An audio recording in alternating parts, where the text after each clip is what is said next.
দুবাইতে মালটার দাম মাত্র 3 টাকা 90 পয়সা। মধু মধু 1 টাকা 95 পয়সা। কলা 4 টাকা 70 পয়সা। গ্রাপস আঙ্কুর মাত্র আধা কিলো 4 টাকা 80 পয়সা। মাত্র 8 টাকা 95 পয়সা। আপেল মাত্র 6 টাকা 95 পয়সা। মাশাআল্লাহ।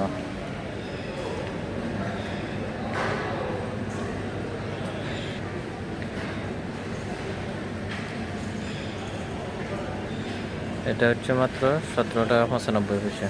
এটা কি ফল আসলে জানা নেই বাংলাদেশে এটা কি বলে।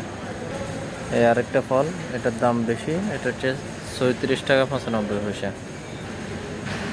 এই আরেকটা ফল, এটা হচ্ছে 7 টাকা 95 পয়সা।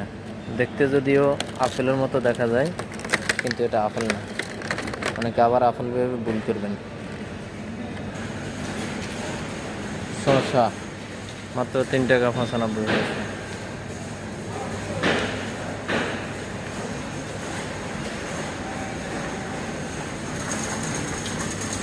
পেঁয়াজ মাত্র 3 টাকা 50 পয়সা।